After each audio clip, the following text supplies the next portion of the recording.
ఓం శుక్లాంబరధరం విష్ణుం శశివర్ణం చతుర్భుజం ప్రసన్నవదనం ధ్యాయేత్ సర్వవిఘ్నోపశాంతయే.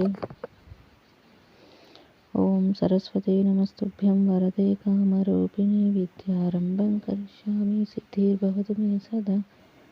ఓం గురుర్బ్రహ్మ గురుర్విష్ణుః గురుర్దేవో మహేశ్వరః గురు సాక్షాత్ పరబ్రహ్మ తస్మై శ్రీ గురవే నమః. యోగ వాసిష్టం అనే గ్రంథంలో నిర్వాణ ప్రకరణం ఉత్తరార్థంలో ప్రస్తుతం 12వ భాగంలో 11వ అంశం తెలుసుకుంటున్నాము. సత్ నుండి అసత్ చమత్కారం, మణిద్వీప న్యాయం. శ్రీ వశిష్ఠ మహర్షి: ఓ రామచంద్ర, మణిద్వీప న్యాయం అనే ఒకనొక సిద్ధాంతం ఆధ్యాత్మ శాస్త్రంలో ప్రసిద్ధమై ఉన్నది. అది ఇప్పుడు ఉదహరిస్తాను విను. చైతన్యం వస్తుతః అనంత ప్రకాశ రూపము, సర్వవ్యాపకమై ఉన్నది. అట్టి చైతన్యం అనే మణికాంతి ప్రసరణే సత్తా మాత్రము. ఆ చైతన్య మణి యొక్క అసంఖ్యాక కాంతిపుంజంలో ఈ అసంఖ్యాక జగత్తులు, జీవులు కూడా. అట్టి చైతన్య సత్తా మాత్రం యొక్క స్ఫురణ రూపమే స్వభావము. ఆ చైతన్యము తన యొక్క సత్తా మాత్ర యథార్థ స్వభావమును కొంచెం ఏమర్చి దాని విస్మరణచే స్వయముగా కించిత్ విషయాభిముఖం అయిన దాని వలె అవుచున్నది. దానిని అజ్ఞాన సంవిత్ అని పిలుస్తున్నారు. అట్టి అజ్ఞాన సంవిత్ అన్యథా భావము ఆశ్రయించినదవుచున్నది. అట్టి అన్యథా భావముచే పరామర్శపూర్వకంగా భావికాల ప్రపంచం యొక్క నామ అర్థ కల్పనలతో వ్యవహరించన ఆరంభిస్తోంది. అయితే ఆ కల్పనల రూపంగా తానే అగుచున్నది. అట్టి నామ అర్థ కల్పనలతో ఆకాశం కంటే కూడా అతి సూక్ష్మము, శుద్ధము అయినట్టి రూపము ధరించి సర్వ పదార్థముల గురించిన భావికాలపు నామరూపముల యొక్క పర్యాలోచన నిర్వర్తిస్తుంది. ఆ తర్వాత అట్లు పర్యాలోచించిన దానిని ప్రకాశింపజేయటానికి అభిముఖమవుతున్నది. ఇప్పుడుది చిత్ చైతన్యం అనే పేరుతో పిలువబడటానికి అర్హమవుతున్నది. ఆ తర్వాత చిత్ చైతన్యము శరీరాదులందు ఘనీభూతంగా అభిమానం కలిగి ఉంటుంది. ఆ అభిమానంతో కూడిన ఆత్మసత్తా భావికాలపు జీవుడు మొదలైన సంజ్ఞలుగా అగుచున్నది. అట్లు జీవుడు అనే సంజ్ఞను పొందిన దేహాభిమాని ఆత్మసత్తా మరల ఎప్పుడో క్రమంగా అధికారికమైన జన్మలు పొంది తిరిగి మరల పరమ పదరూపమగు బ్రహ్మముగా అగుచున్నది.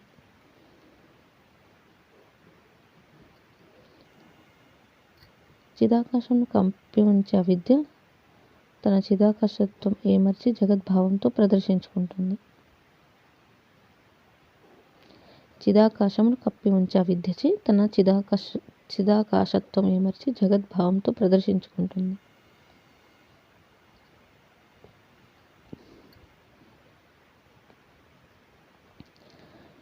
చైతన్యం అనేది బాహిరంగంగా వెళ్ళినప్పుడు జన్మలు, నామ, రూపార్థ కల్పన అనేది అవుతుంది. అది విషయాభిముఖము. అట్టి ఆత్మసత్త జీవదశయందు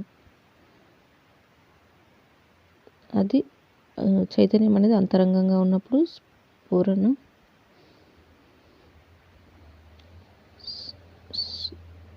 స్వభావం, దాని నుండి విషయాభిముఖము. అట్టి ఆత్మసత్త జీవదశయందు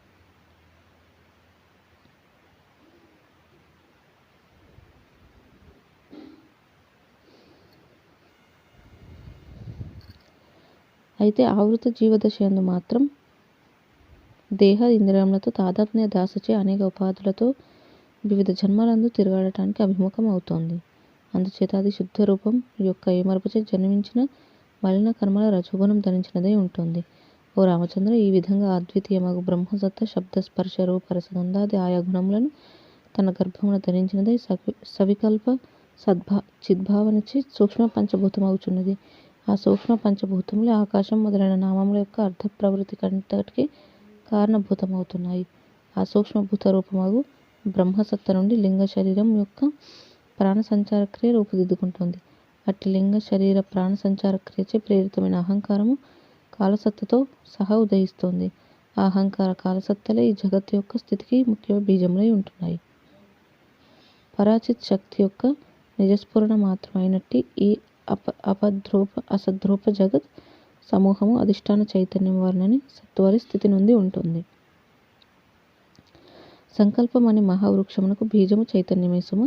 అట్టి చైతన్యము అహంత్వమును భావించుచు క్షణంలో అహంత్వ రూపమే పోవుచున్నది. హిరణ్య గర్భుడు అనే శాస్త్రీయ నామంతో పిలువబడే ఆ చైతన్యం ఉత్పత్తి వినాశనం అనే భ్రమలతో కూడుకొని ఉన్నది. జలము జలమునందు పరిభ్రమిస్తున్నట్లు బ్రహ్మమునందు పరిభ్రమిస్తోంది. భావన దాని నుండి సూక్ష్మభూతముల భావన దాని నుండి ఘనీభూతం ఉనర్చబడగా స్థూలభూతంలో రూపంగా మారుతుంది. ఆ చైతన్యమే ఆ తర్వాత నామరూప శబ్దార్థం అనే రూపం దాల్చుచున్నది. ప్రతి ఒక్క జీవుని వాస్తవ నిజస్వరూపమగు ఆ శుద్ధ చైతన్యమే వేద శాస్త్రములకు పదవాక్య ప్రమాణములచే ఉద్దేశార్థమై చెందుతుంది. వేద శబ్దములకు ఆధారభూతమగు ఆ చైతన్యం నుండి ఈ సమస్త జగత్తు ఉదయిస్తోంది. శబ్దం నుండి అర్ధభూత జగత్తు జనిస్తోంది.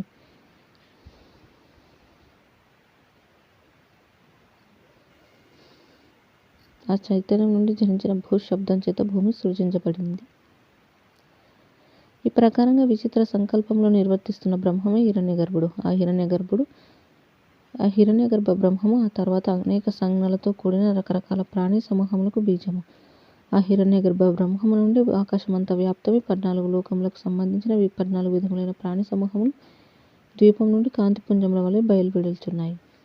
చైతన్యం నుండి హిరణ్యగర్భ చైతన్యము బ్రహ్మదేవుడి సృష్టికర్త అనేది ఏర్పడుతుంది. దాని నుండి స్పందరూపమైన చలన రూపమైన చిన్మాత్రం. ఒకటి వ్యాప్తత్వము. ఆ చైతన్యం నుండి వ్యాప్త రూపముగా ఆకాశం బయలువెడలినదై వ్యాప్తత్వ ధర్మము అవతరించుచు తన యందు 14 లోకములను 14 ముఖ్య విధములైన ప్రాణి సమూహములను చైతన్యం యొక్క ప్రసన్న రూపంగా కలిగి ఉంటుంది. ఈ విధంగా అంతవరకు కూడా శబ్ద వ్యవహారము శరీరాదుల వ్యవహారములైనట్టి హిరణ్య గర్భ చైతన్యము అకస్మాత్తుగా కాకతాళీయంగా తన యందు తనకు అనన్యమైనట్టి వ్యాప్తత్వ ధర్మం ప్రదర్శిస్తోంది. 2 స్పందత్వము. అంతవరకు నిశ్చల సత్రూపంగా ఉన్న హిరణ్య గర్భ చైతన్యము తన యందు స్పందమును కల్పించుకుంటోంది. ఆ స్పందము వాయు సమూహమునకు బీజమై త్వక్ అనే తన్మాత్ర రూపంగా అగుచున్నది. సమస్త ప్రాణుల సంచలన హేతువుకు వాయువు జనించుచున్నది. 3 ప్రకాశత్వము. ఆ హిరణ్యగర్భ చైతన్య స్పందము నుండి వాయురూపం పొందిన హిరణ్యగర్భ చైతన్యము చిద్విలాసంగా ప్రకాశమునకు సంబంధించిన అనుభవం ఆశ్రయిస్తుంది. అదే రూపతన్మాత్రగా అగుచున్నది. భావికాలపు తేజం అనే శబ్దమునకు అర్ధక్రియ కర్తృత్వం వహిస్తోంది. ఓ రామచంద్ర, తేజములో ఏ ప్రకాశం ఉన్నదో అది చైతన్య ప్రకాశమే. అట్లాగే స్పర్శ జ్ఞానము చైతన్యమే. చైతన్యమునకు అన్యంగా తేజము స్పర్శ జ్ఞానం మొదలైన మరెక్కడి నుండి వచ్చి ఉండలేదు. అట్లాగే ఆకాశకోశమున చైతన్యమే స్వయంగా శబ్దరూపమై శబ్ద జ్ఞానము అనుభవిస్తుంది. చైతన్యమునకు అన్యంగా శబ్దజనకమైనదంటూ ఏదీ లేదు. కాబట్టి సృష్టాదియందు సృష్టి దశయే ఉన్నది కదా. సృష్టి దశయందు చైతన్యమునకు అన్యంగా మరొక ఏదైనా కారణం చేత శబ్ద తన్మాత్ర, స్పర్శ తన్మాత్ర, రూప తన్మాత్ర, రస తన్మాత్ర, గంధ తన్మాత్ర ఏర్పడటం జరుగుతుందా? లేదు. తన్మాత్రలన్నీ కూడా చైతన్యం నుండి చైతన్య రూపంగా చైతన్యమునకు అనన్యమై జనించాయి. అవి చైతన్య రూపములే. అట్లాగే ఇప్పుడు ఈ సృష్టి దశ యందు కూడా ద్వైత ఏకత్వంలో కొత్తగా స్థానం ఎక్కడిది. అందుచేత సృష్టి నుండి వ్యష్టి వరకు కూడా చైతన్యమే సర్వపదార్థ రూపంగా వెలుగుచున్నది. ఈ శబ్ద స్పర్శ రూప రస గంధములు అనబడే 5 తన్మాత్రలు స్వప్నం వలె అసత్యములే అయినప్పటికీ వీటి మూల రూపము చైతన్యమే కాబట్టి సత్యం వలె అనుభూతం అవుచున్నాయి.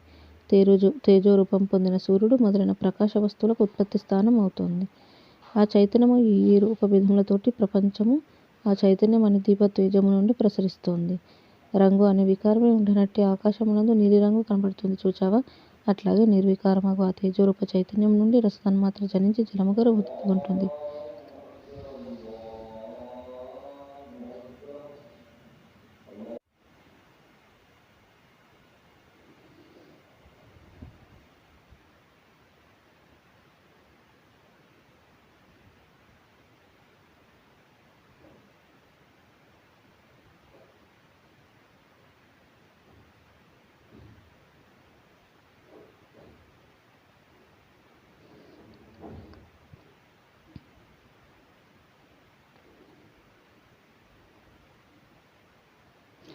అన్న పానాదుల యొక్క మాధుర్య సంవిత్తు రస తన్మాత్రయే సుమ.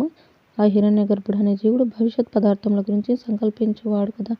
సమస్త కార్యకారణ రూపుడవు అతడు ఆ పిమ్మట గంధ తన్మాత్రను కల్పించుచున్నాడు. ఆ గంధం తన్మాత్రయే సర్వులకు సర్వమునకు ఆధారమైన ఈ భూమికి బీజముగా అగుచున్నది. ఈ విధంగా ఈ శబ్ద స్పర్శ రూప రస గంధ తన్మాత్రల సమూహమంతా వాస్తవానికి ఉత్పన్నం కాకయే ఉన్నప్పటికీ ఉత్పన్నమైన వాటి వలె ఉంటున్నాయి. వాస్తవానికి ఇదంతా నిరాకారమే అయినప్పటికీ చైతన్యం యొక్క మాయా విభాగ కల్పనా వశం చేత సాకారం వలె అనుభవమవుచున్నది. చైతన్య రూపమగు ఈ తన్మాత్ర సమూహం కాకతాళీయంగా ఏ స్థానం నుండి రూపమును ఎరుగుచున్నదో అదే నేత్రం, ఏ స్థానం నుండి శబ్దమును ఎరుగుచున్నదో అదే చెవులు, ఏ స్థానం నుండి స్పర్శను ఎరుగుచున్నదో అదే చర్మేంద్రియం, ఏ స్థానం నుండి రసమును ఎరుగుచున్నదో అదే జిహ్వ, ఏ స్థానం నుండి గంధం ఎరుగుచున్నదో అదే జ్ఞానేంద్రియం. ఈ విధంగా ఆ తర్వాత నియమితమగు ఆకృతి పొందిన ఈ జీవుడు ఇవి దిక్కులు, ఇవి కాలము మొదలైన ఈ భేదములన్నీ కల్పించుకుంటున్నాడు.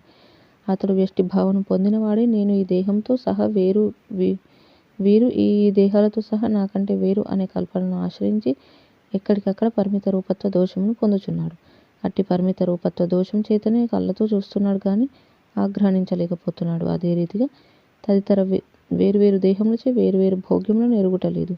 ఓ రామచంద్ర, ఈ విధంగా ప్రతి జీవుని ఆత్మయందు అనంతమైన జగత్తుల కల్పన ఉండియే ఉన్నాయని గమనించు. కళ్ళతో వినలేనట్లే ఈ జీవుడు నేను ఈ దేహమే పరిమితిగా కలవాడను అను కల్పనను కాలగతంగా ఆశ్రయించి ఉంటున్నప్పటికీ ఇతని ఆత్మయందు అంతులేని జగత్తులున్నాయని ఈ వివరణ సారంగా అందరూ గ్రహించండి. ఈ అనంత జగత్తు ఆత్మ కంటే వేరు కాదు, అదంతా ఆత్మభూతమే అయి ఒప్పుచున్నది. కాబట్టి ఈ జగత్తులు పరమార్థమున ఉదయించటము లేదు, అస్తమించటము లేదు. ఇదంతా కూడా శిల్పం యొక్క గర్భ ప్రదేశం వలె సచ్చిదానంద ఘనమగు మౌన రూపంగానే స్థితి నొంది ఉన్నది. చైతన్యం అనే మణి నుండి అనుక్షణికంగా ప్రసరిస్తున్న కాంతిపుంజములే ఈ జీవులు, జగత్తులు, బ్రహ్మాండములు, తన్మాత్రలు, దేహములు, భావములు, సుఖదుఖములు, జ్ఞానాజ్ఞానములు వగైరా. ఇందులో ప్రతి జీవుడు చైతన్య రూపమగు మణి ద్వీప నాయం అనే తాత్విక స్థితి అవతరించి ఉన్నాడు. అట్లాగే సర్వాత్మకమగు చిత్ చైతన్యమని కాంతిపుంజం కూడా అయి ఉన్నాడు. జై శ్రీరామ్. ఈ విధంగా మనకి సత్ నుండి అసత్ చమత్కారం మణిద్వీప న్యాయం అనే అంశాన్ని గురించి వివరించడం అనేది చూసాము. తర్వాతి అంశం 12వ అంశం జీవో బ్రహ్మేతి నాపరః. శ్రీ వశిష్ఠ మహర్షి: ఓ రామచంద్ర, నీకు ఇంతవరకు కూడా శుద్ధ చైతన్యము, హిరణ్య గర్భ చైతన్యము, సమిష్టి తత్వములైన ఆకాశ వాయు తేజములు, దాని అంగములైన శబ్ద స్పర్శ రూపరస గంధ తన్మాత్రలు, వాటి నుండి ఉదయించిన జీవుడు, ఆ జీవునిచే కల్పించబడిన దిక్ సత్తా, కాలసత్తలు, ఈ వరుస క్రమం అంతా ఎందుకు చెప్పానో తెలుసా? ఈ జీవుడు పరబ్రహ్మం కంటే వేరు కాదు అని నిరూపించడానికి, పరబ్రహ్మ పరిచయంగా అని చెప్పాను. అంతేగాని ఈ జీవునికి ఉత్పత్తి వినాశనాలు ఉన్నాయి అని చెప్పే ఉద్దేశంతో చెప్పినవి కాదు. ఈ విధంగా ఆత్మ యొక్క అకృత్రిమ అవయవ రూపుడు, విషయాభిముఖుడు అగు దానిని చిదాభాసుడని, పరమాత్మ యొక్క అంశరూపుడని పిలుస్తున్నారు. ఆ చిదాభాసుడే జీవుడు అనే పేరుతో కూడా పిలువబడుచున్నాడు. ఆ చిదాభాసునికి అనేక పేర్లు: జీవనము, కర్మేంద్రియాలు, జ్ఞానేంద్రియాలు ధరించడం చేత జీవుడు అని, విషయాభిముఖుడై ఉండటం చేత చిత్తము అని, ఆయా విషయములు ఎరుగుచుండుటచే చిత్రూపుడని, ఇది ఇట్టిది కదా అని బోధ కలిగి ఉండటం చేత బుద్ధి అని, సంకల్పించడంచే ఊహ అపోహలకు సంబంధించిన జ్ఞానం కలిగి ఉండటం చేత మనస్సు అని, నేను ఉన్నాను అనే అభిమానపూర్వకమైన వృత్తితో కూడి ఉండటం చేత అహంకారం అని, చైతన్య పరిపూర్ణమగు ఆత్మవస్తు స్వరూపుడే అయి ఉండటం చేత చిత్స్వరూపుడు అని, దృఢమైన సంకల్ప సమూహంచే పూరితుడై ఉండటం చేత పుర్యష్టకము అని, సృష్టాది కాలంలో ప్రథమంగా విద్యమానుడై ఉండటం చేత ప్రకృతి అని, ఉపాధిపరుడై ఉండటం చేత ఔపాధికుడు అని, తత్వజ్ఞానం విషయంలో ఏమర్చి ఉండటం చేత అవిద్యాస్వరూపుడని, ఈ విధంగా శాస్త్రముల చేత, శాస్త్రకారుల చేత చైతన్యం అని తగు కేవల చిత్స్వరూపుడగు ఈ వ్యష్టి రూపుడు చిదాభాసుడు అని, జీవుడు అని వర్ణించి చెప్పబడుచున్నాడు. అయితే ఈ జీవుడు వాస్తవానికి నిరాకారుడు, నిర్వికార స్వరూపుడు. కానీ తన లింగ శరీరం యొక్క కల్పనచే నాకు ఆద్యాంతాలు ఉన్నాయి అని భ్రమను ఆశ్రయించి ఉంటున్నాడు. అట్లాగే స్వప్నము, సంకల్ప నగరం వంటిది ఈ త్రిలోకములతో కూడిన జగత్తు కూడా. భ్రమరూపము ఈ త్రైలోక్య జగత్తు అర్ధక్రియ సమర్థమై ఉన్నప్పటికీ కూడా వాస్తవానికి ఇది అర్ధరహిత, పదార్థ శూన్యము, నిరాకారము అయి భాసిస్తుంది. కాబట్టి ఓ సర్వసభికులారా, ఈ లింగ శరీరం చిదాకాశమే. ఈ చిత్త శరీరం వాస్తవానికి ఆకాశం కంటే కూడా అత్యంత శూన్యం. అయితే ఈ చిత్త శరీరమే 14 లోకములకు ఉత్పత్తి స్థానం. అట్టి ఈ చిత్త శరీరం ఉదయించటము లేదు, అస్తమించటము లేదు, ఎప్పటికీ ఇట్లు స్థితి నొంది ఉన్నది. కాలానుగుణంగా విత్తనము వృక్షమై ఫలములు, పుష్పములు, ఆకులు మొదలైనవి ప్రదర్శిస్తూ ఉంటుంది చూచారా? అట్లాగే చిత్తము అనే భూమిలో లక్షల కోట్ల కొలది ప్రాణులు ఉద్భవించాయి, ఉద్భవిస్తున్నాయి, ఉద్భవించబోతున్నాయి. అద్దము తన యందు ప్రతిబింబం ధరిస్తుంది కదా, అట్లాగే ఈ చిత్తము బాహ్య అభ్యంతరాలలో అనేక జగత్తులు ధరించి ఉంటుంది. అయినప్పటికీ కూడా అది ఆకాశం వలె శూన్యరూపమే అయి ఉన్నది. ప్రాకృత ప్రళయం అనబడే మహాకల్పం యొక్క అంతిమ క్షణము సర్వదృశ్య సర్వనాశనమునకు సంసిద్ధమగుచున్నది. అప్పటిక నిర్వికారమగు బ్రహ్మత్వ పదం మాత్రమే శేషించబోవు క్షణాలలో మరల చైతన్యమును శుద్ధ చిత్ స్వరూపమును కొంచెం కప్పిపుచ్చు అజ్ఞానం చేత చిదాకాశము స్వయంగా సూక్ష్మ శరీరమును కల్పిస్తోంది. అట్టి బ్రహ్మము యొక్క ఒకానొక స్వల్ప విభాగం జీవరూపమగు సూక్ష్మ శరీరమును ధారణ చేస్తుంది. జగత్తును అవలోకించడం అనే ఒకానొక ప్రకాశము కలిగి ఉంటుంది.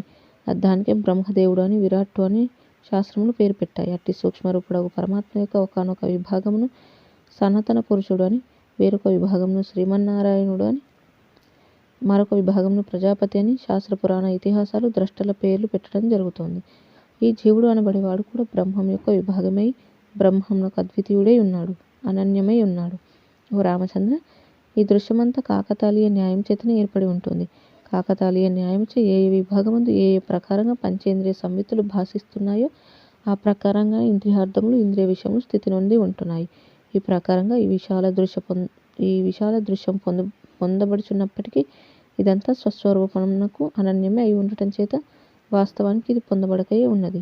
సూర్యకిరణాలు ఆయా ఆకారాదుల ద్వారా ప్రసరించి ఆయా కిటికీ ద్వారం వంటి ఆకారములను పొందుచున్నప్పటికీ వాస్తవానికి సూర్యకిరణాలు ఏ ఆకారము పొందటమే లేదు కదా. సర్వత్రా వ్యాప్తమై ఉన్న ఆత్మతత్వము సర్వదృశ్య శూన్యమై వెలయుచున్నది. ఆద్యంతరహితమగు పరబ్రహ్మము సత్తు కాదు, అసత్తు కాదు. అయితే అది సర్వరూప సాక్షాత్కారము, సర్వరూప సాక్షాత్కార రహితమై ఇట్లు సత్ అసత్ రూప జగదాకారంగా స్థితి నొంది ఉన్నది. ఓ రామచంద్ర, స్త్రీ సంగమ ధ్యాస కలవానికి కళలో స్త్రీ కనబడుతుంది చూచావా? అట్లాగే సూక్ష్మ శరీర రూపడు ఆ బ్రహ్మదేవుని అనుభవించి అతని సంకల్పమే స్వయంగా ఇట్లు జగత్ రూపంగా పరిపుష్టమై ఉంటుంది. స్వప్నంలో కనబడేదంతా ఆకారరహితమైనప్పటికీ చెట్లు, గృహాలు, గ్రామాలు, పట్టణాలు, అయినవాళ్ళు కానివాళ్ళు ఇవన్నీ కనిపిస్తున్నాయి కదా. ఊహ అనే సంకల్ప లోకంలో ఆ ఊహను అనుసరించి మిత్రుల ముఖాలు, ఇష్టమైన పదార్థాలు ప్రదేశంలో అగుపిస్తాయి కదా. ఈ జాగ్రత్త నందు కూడా ఈ నిజదేహము, ఈ జగత్తు కూడా వాస్తవానికి ఆకారరహితమే అయినప్పటికీ అనుభూతం అవుతున్నాయి. ఆ చిదాకాశము నిరాకారమై పదార్థ శూన్యమై ఉన్నప్పటికీ స్వప్న జగత్తు లాగానే అర్థక్రియ సమర్థమగుచున్నది. కఠినమైన ఆకారం కలిగి ఉంటుంది. ఇంతెందుకు, ఈ జీవుని రూపమే అందుకు మనకు సుస్పష్టమైన దృష్టాంతం.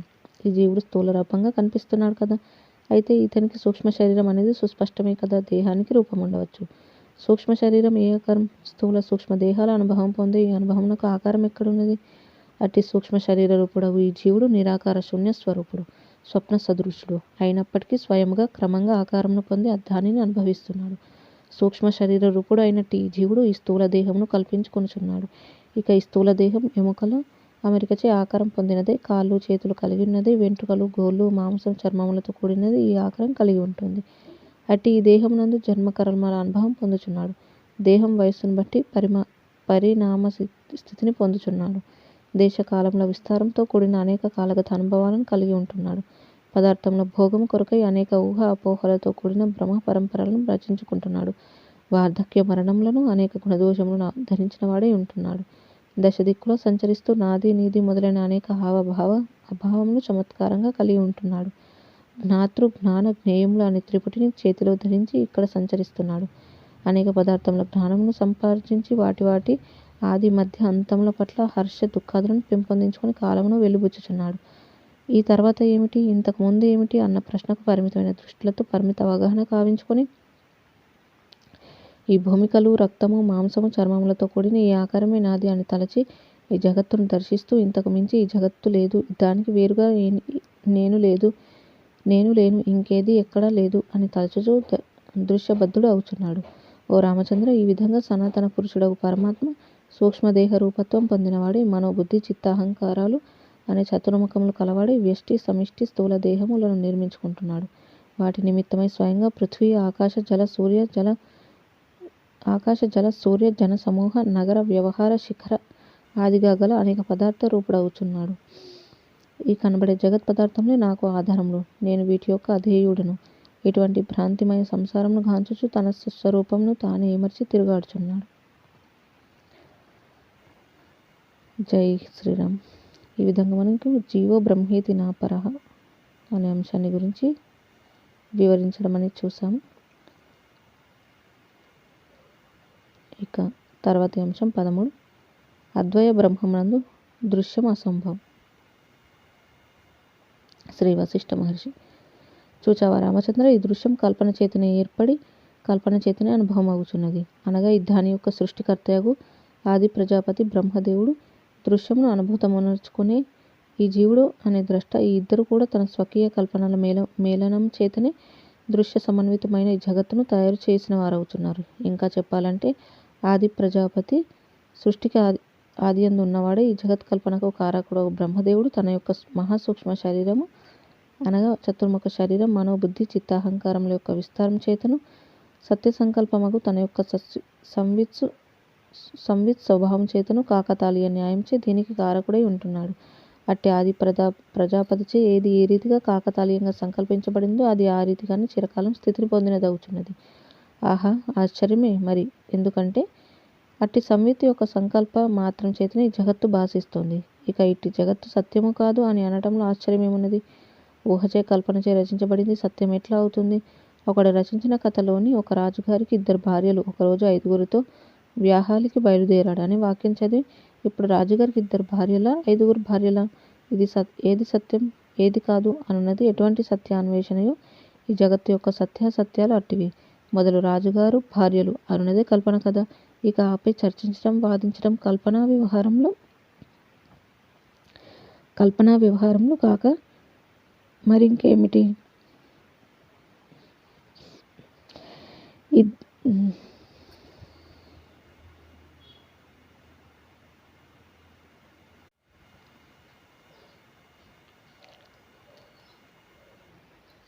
ఈ ద్రష్ట, దర్శనము, దృశ్యము అనే మూడింటి సంయోగమైనట్టి త్రిపుటి మొదలే అసత్యమై ఉన్నది.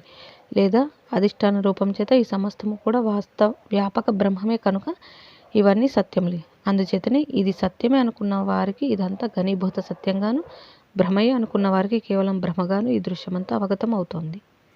శ్రీరాముడు: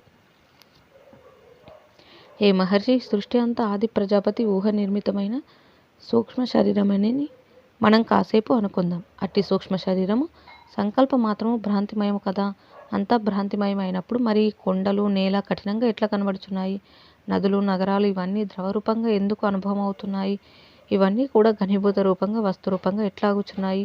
నేను ఈ కొండ గుహను ఊహిస్తే ఆ కొండ గుహ నాకు ఎదురుగా కనిపించగా అందులో ప్రవేశించి పచారులు చేయగలనా? కుదరదు కదా. స్వప్న పదార్థంలో సత్యత్వం పొందటం, క్రియా సామర్థ్యం అవటం ఎట్లా జరుగుతుంది? కానీ ఈ జాగ్రత్త జగత్తులో అన్ని క్రియా సమర్థమై ఉంటున్నాయి కదా. శ్రీ వశిష్ఠ మహర్షి: ఇందులో ఆశ్చర్యమేమున్నది? సూక్ష్మ శరీర సంకల్పం నిరంతరం ఎడతెగకుండా స్వయంగా అనుభూతమవుచు అది చిరకాల అభ్యాసంచే ఘనీభూతమైన దానివల్ల భావిస్తోంది. ఐందవుల చిరకాల మనో అభ్యాసమే బ్రహ్మాండముల రూపం పొందలేదా? హరిశ్చంద్రుని సుదీర్ఘ స్వప్నమే అతనికి ఘనీభూతమైన భౌతిక రూపంగా కనిపించలేదా? శ్మశాన దృశ్యం మొదలైనవి కనిపించలేదా? స్వప్నం కూడా చిరకాల అభ్యాసం చేత పరిపుష్టి పొంది అతి సత్యంగా అనుభవం అవటం మన ఈ సంవాదంలో అనేక చరిత్రలలో గమనించాం కదా. అట్లాగే సూక్ష్మ శరీరం యొక్క సంకల్ప వ్యవహారం చిరకాలపు అభ్యాసం చేత సత్యమే అన్నట్లుగాను ఘనీభూతమైనట్లుగాను కనిపిస్తోంది. అట్టి సూక్ష్మ శరీరం యొక్క చిరకాల అనుభవంలో స్థూలత్వ బుద్ధి జనించటం, మృగతృష్ణలో జలంగాలు కనిపించటం వంటిది. స్వప్న భ్రమ వలె మృగతృష్ణ జలం వలె స్థితి నొంది ఉన్నట్టు ఈ జగత్తు సత్యమే అనే విశ్వాసం కలిగించుచు భాషించవచ్చు కాక, కానీ ఇది అసత్యమే అయి ఉన్నది. ఇవన్నీ స్థూలంగా కనిపిస్తున్నప్పటికీ వాస్తవానికి ఈ వస్తుజాలం సూక్ష్మతత్వ రూపంలో అయి ఉన్నాయి. సూక్ష్మ సంకల్పమయ పదార్థములకు స్థూలత్వం అత్యంత అసత్యమైనప్పటికీ కూడా అవివేకులు దానియందు స్థూలత్వం సఖీయమైన ఊహచే కల్పించుకొని తన్మయులై తమ ఆసక్తిచే ఆ స్థూలత్వంను స్వీకరిస్తున్నారు. ఇవి శరీరములు, ఇది నా శరీరం, అది వాడి శరీరం, ఇది నేను, అది ఆమె, ఇది ఈతడు, వీరు నాకంటే వేరు, ఇది భూమి, అది ఆకాశం, వీరు నా పుత్రులు, వారు నా సోదరి పుత్రులు, వీళ్ళేమో వేరే వారు, అది పర్వతం, ఇవి దిక్కులు. ఈ విధంగా స్వప్నంలో ప్రకాశమానమయ్యే వస్తుజాలంలాగా ఈ జగత్ రూపమైనటువంటి మిథ్యాభ్రమ అంతా భాషిస్తోంది. అనగా ఆది స్రష్ట అయినటువంటి బ్రహ్మదేవుని యొక్క సూక్ష్మ శరీరము చిరకాలమైన దృఢాభ్యాసం చేత తనయందు తానే స్థూలత్వమును ఈ పిండాకారమైన భూమి, చెట్లు, కొండలు మొదలైన రూపమును కాంచుచున్నది. చిదాకాశమే నేను బ్రహ్మమును అను తన యొక్క యథార్థ స్వస్వరూపంను ఏమర్చినదే, కల్పనను అనుసరించినదే ఈ మనుష్యుడు మొదలైన దేహమే నేను, ఈ భూమిపై ఈ భూమి మొదలైనవి నాకు ఆధారం అని ఈ విధంగా గాంచటయందు ఆసక్తి కలిగి ఉంటుంది. ఓ ప్రియ సభికులారా, అసత్యంలో అయినట్టు ఈ శరీరము మొదలైన వాటి యందు ఇవే నాకు సంబంధించిన సత్యము, ఇవి లేకపోయాయా ఇక నా గతి చెప్పలేను అను రూపంగా ఈ జీవుడు వాటి పట్ల సత్యత్వ బుద్ధితో కూడిన భావనను కలిగి ఉంటున్నాడు. అట్టి భావనకు బద్ధుడవుచున్నాడు. దానిని అనుసరిస్తూ అట్లే సుదీర్ఘకాలం దేహపురంను మహాప్రయాణం కొనసాగించుచున్నాడు. మొట్టమొదట ఆది పురుషుడు, ఆది ప్రజాపతి అగు బ్రహ్మదేవుడు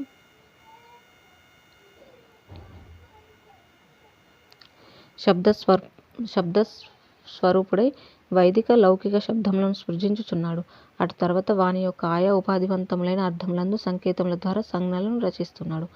ఓం అని ఉచ్చరించి ఆ తర్వాత శబ్దరాశిభూతములైన వేదములు రచన చేస్తున్నాడు. ఆ వేద శబ్దాలచే శీఘ్రంగా ఈ ప్రపంచ వ్యవహారం అంతా కల్పించుచున్నాడు. అంతా మనోకల్పనయే సుమ. ఈ మనస్సు దేనిని కల్పించుచున్నదో దానితో తన్మయమగుచున్నది. ఎవడు దేనియందు తన్మయుడవుతాడో అతడు దానిని దర్శించకుండా ఎందుకుంటాడు? ఈ విధంగా జగద్భ్రాంతి అసత్యమే అయినప్పటికీ ఇదంతా దృఢత్వం పొందినదై ఉంటుంది. బ్రహ్మదేవుడు మొదలుకొని ఒక గులకరాయి వరకు ఈ జగత్తంతా కూడా చిరకాల స్వప్నము, ఇంద్రజాలముల వలె మిథ్యగానే భాషించుచున్నది. ఇక ఇందలి స్థూలత్వం అంటావా? సూక్ష్మదేహం యొక్క స్థూలత్వము, దృఢ సంకల్పం యొక్క పర్యావసనమే ఇదంతా అయి ఉన్నది. వాస్తవానికి స్థూలత్వం అనేదేది ఎక్కడా కూడా కించిత్ కూడా లేనిలేదు. సూక్ష్మరూపమే అభ్యాసంచే ఇట్టి స్థూలత్వ భావనను పొందుతోంది. మిథ్యానుభవాత్మకం అయినట్టు ఈ జగత్తు యొక్క స్థూలత్వ రూపమంతా కూడా మోహమునకు మూలరూపుడైనటువంటి ఆదిస్రష్టయగు బ్రహ్మదేవుని వద్ద నుండి వచ్చింది సుమ. అందుచేత తత్వవేత్తకు కూడా జగద్దర్శనం అనే భ్రమ ప్రారబ్ధక్షయం అయ్యే వరకు ఉండియే ఉంటుంది. అయితే రామచంద్ర, చిదేక రసము అగు బ్రహ్మమునకు జగద్రూపం అనే దశ ఎట్లా ఉంటుందయ్యా? లేదు. ఈ సమస్త జగత్తు కూడా స్వప్నద్రష్ట యొక్క స్వప్న సామ్రాజ్యంలాగా భ్రాంతి మాత్రమే అయి ఉన్నది. లేదా బ్రహ్మమే లీలార్థం నిజశక్తిచే జగత్తు జీవుడు మొదలైన రూపములుగా భాషించుచున్నదని అనక తప్పదు. నిర్మలము శాశ్వతమాగు బ్రహ్మం కంటే వేరుగా ఇట్టి జగత్తుకు మరొక కారణం ఏదీ లేనేలేదు. కార్యమే లేనప్పుడు కారణం ఎక్కడి నుండి వస్తోంది? నిర్వికారము, కూటస్థము, చిదానందము, అద్వయమాగు బ్రహ్మమునందు కార్యకారణాలు ఎట్లా సంభవిస్తాయి? కాబట్టి ఈ జగదాకారములుగా కనిపించేది దృష్టి యొక్క భ్రాంతియే కానీ బ్రహ్మము సాకార జగత్తుగా ఆరోపించడం కాదు. కనుక ఈ జగత్తు ఈ వస్తు గుణ సాకారాదుల దృష్ట్యా సత్యము కాదు, పరబ్రహ్మముగా పరమ సత్యము, అత్యంత మాధుర్యం కూడా. జై శ్రీరామ్. ఈ విధంగా దీంతో మనకి 12వ భాగం అనేది పూర్తి అయింది. అద్వయ బ్రహ్మమునందు దృశ్యము అసంభవం అనే అంశాన్ని గురించి వివరించారు. చివరిగా మనకి తర్వాత 13వ భాగం అని రామ పరిప్రశ్న అనేది ఉంటుంది. దాని తర్వాత తెలుసుకుందాం. ఇంతటితో ముగించుకుందాం. జై శ్రీరామ్. కాయేన వాచా మనసేంద్రియైర్వా బుద్ధ్యాత్మనా వా ప్రకృతే స్వభావాత్ కరోమి యద్యత్ సకలం పరస్మై నారాయణాయేతి సమర్పయామి. స్వస్తి. ఓం తత్సత్. 12వ అంశం